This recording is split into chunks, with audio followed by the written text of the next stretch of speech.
Yo, what's going on, guys? My name is Bean and welcome to my channel, and today bringing you guys a video on should you summon or not. So summon or skip for the new Ragnarok units are going to be dropping on global. Of course, we already know everything about them, so I'm going to go in depth on all of them, all three of them, three new characters, and what they do, and if you should summon or not depending on your situation, if you're free to play a whale, all that good stuff, and if you like what to do, PvP, PV.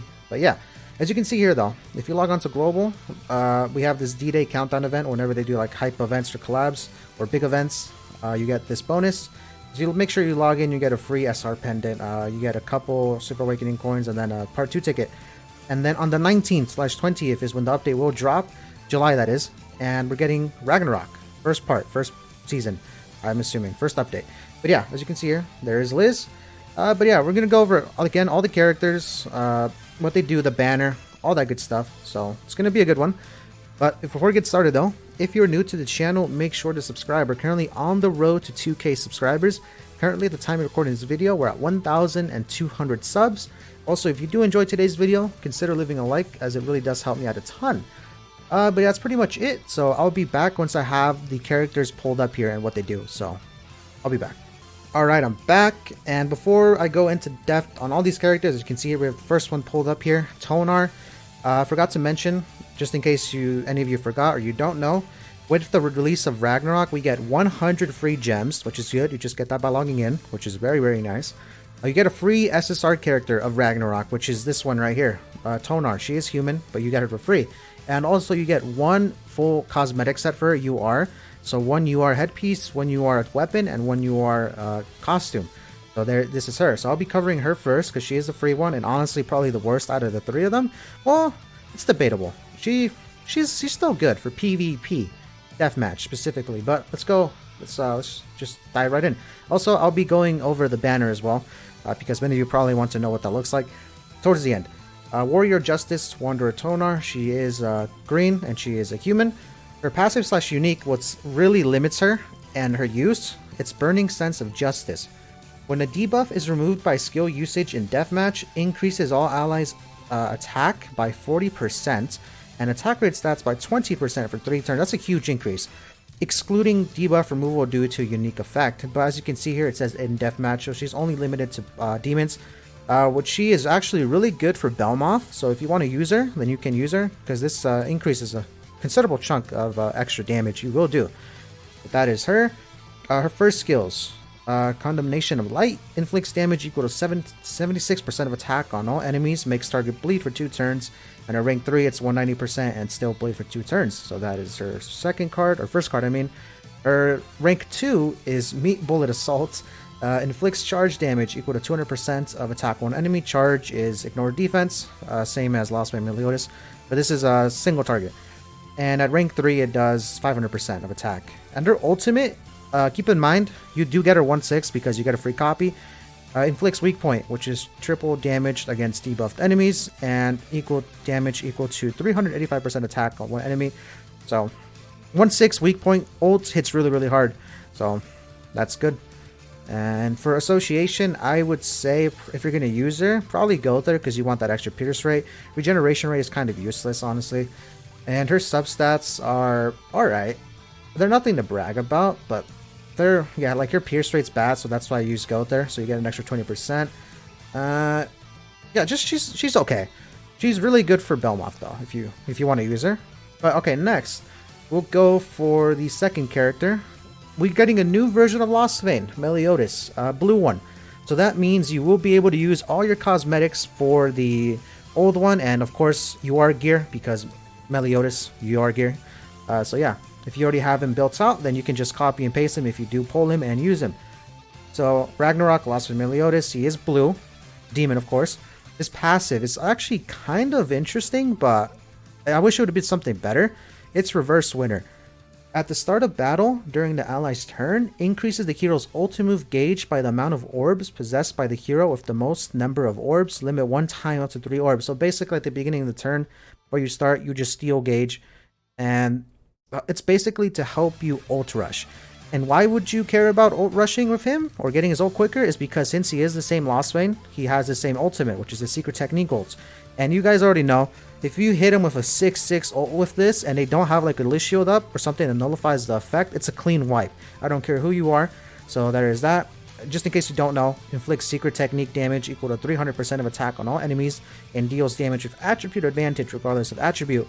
Secret technique does additional damage per card in hand, and the multipliers are down here. At 6/6, the ultimate's a monster, clean wipe. I don't care who you're running, you're gone.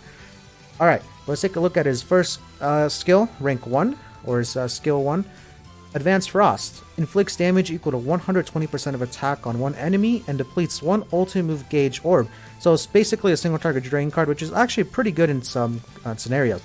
Level 3, it does 450% of attack on one enemy and also depletes 3 gauges, which is really good. Its second card, Despair Burn. Inflicts damage equal to 180% of attack on one enemy, decreases attack rate stats by 20% for one turn, and at rank 3, it's 300% of attack on one enemy and also decreases attack rate stats by 40% for 2 turns. It's actually really, really good. And for association, I would say probably either Bon or Zell just for the lifesteal. You don't really need this recovery rate from Elizabeth. And his substats, I believe they're pretty good. The only bad thing I would say is that he does have the same crit resistance as the other Lost Vein, and keep in mind this low crit resistance actually really works with the old Lost Vein because his passive, for the red one that is, if you get crit on, you rank up your entire cards in your hand, for LV that is. But for him, he doesn't have that ability or passive, so if he gets crit on, he's just going to take a bit more damage. So I don't think they really thought that one through, but it's whatever. For him, I would say he's okay in some situations. I wish he were better, but unfortunately, the only good thing that he has going for him is probably just his ultimate, and that he's also Lost Vein. So you probably already have many cosmetics for him and a decent UR set for him. So if you do pull him, you can use that. Alright, but now for the character that many of you probably are hyped about, the best character out of all 3 of them without a doubt, which is Sigurd. Owner of Graham, Crown Prince Sigurd. He is on paper a human, but technically a demon, as you'll see here. His passive makes it possible. He is red, of course, red, but his passive, it's a pretty lengthy one, but it's actually really interesting. Opens up the possibilities for a lot of teams. Successor of famous sword Graham. At the start of ally's turn, for every enemy affected by stat decrease effect, applies an effect which increases attack rated stats of all allies by 10% for 2 turns, up to 3 times. In addition, the hero is also of demon race, affected by uniques and commandments. Applies when entering battle, excludes deathmatch. So what does this mean? This means that he can be run as either a human and a demon. So you can take him, although as you can see here, he is a human on paper, like on his actual thing. He also classifies as a demon, so you can run him with AMLE. And why do you want to run with AMLE? Because AMLE's passive only works if you use full demons on the team. So you know where I'm going with this. And he pairs up really well with Assault Mode Meliodas because of this. Every time AMLE gets hit, they decrease their defense rated stats. He gives them that debuff, and when that happens, he increases the attack rated stats. So really, really good pair up right there. So insane pair up with AMLE. Good combo. And that's that. You can't use this in deathmatch, by the way, but it's mostly for PvP.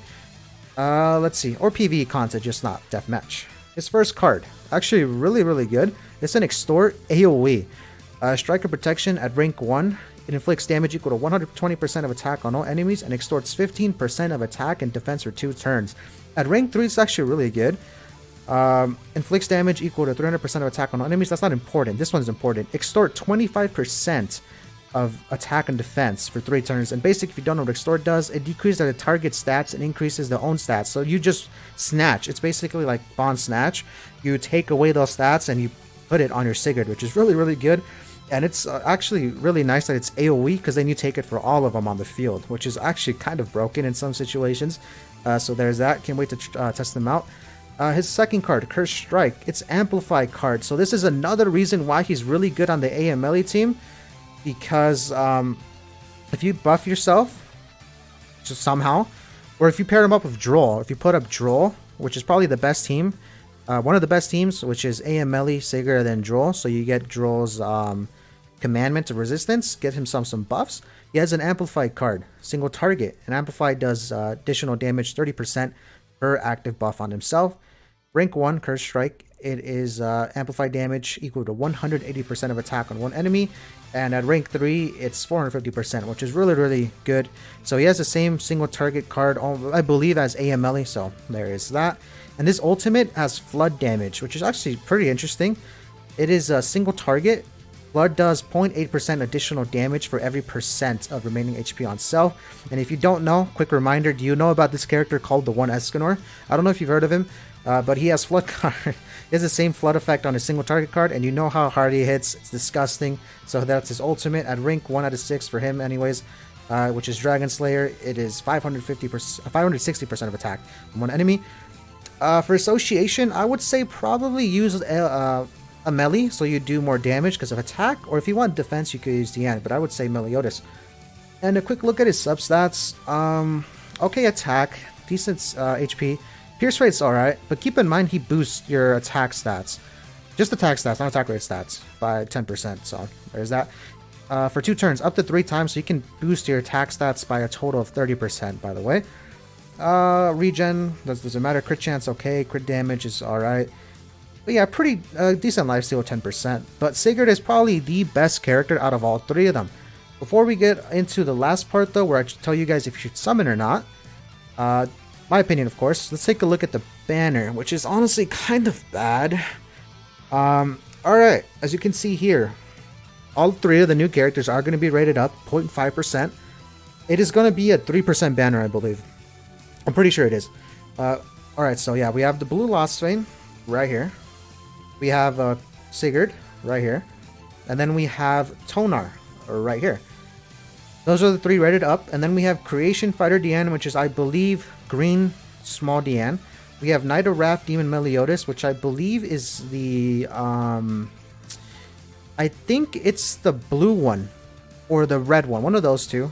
Infinity Great Mage Merlin.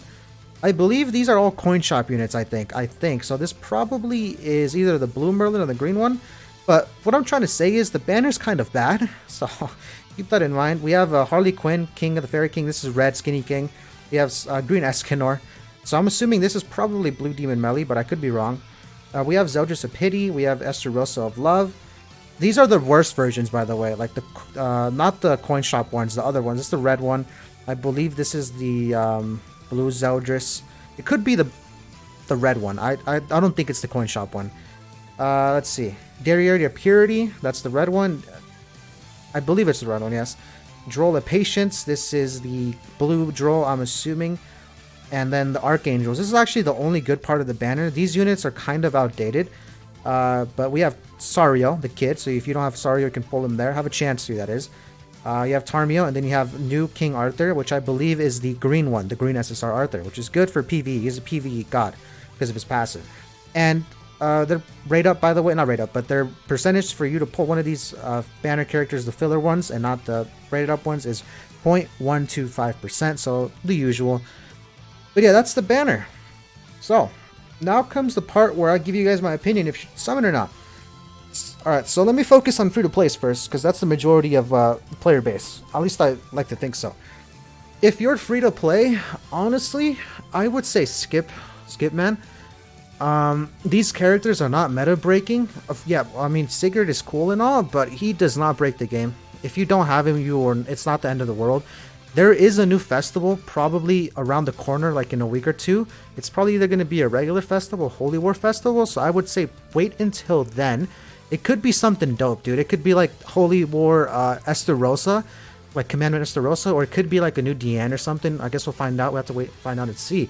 But yeah, I would say, especially if you're free to play, but this advice also applies to light spenders or whales, but whales are probably going to summon either way.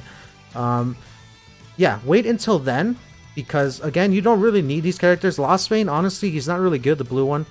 Sigurd's the only good one, and then THONAR you get for free, so there's no point in you even summoning for her. If you want her, you get her for free.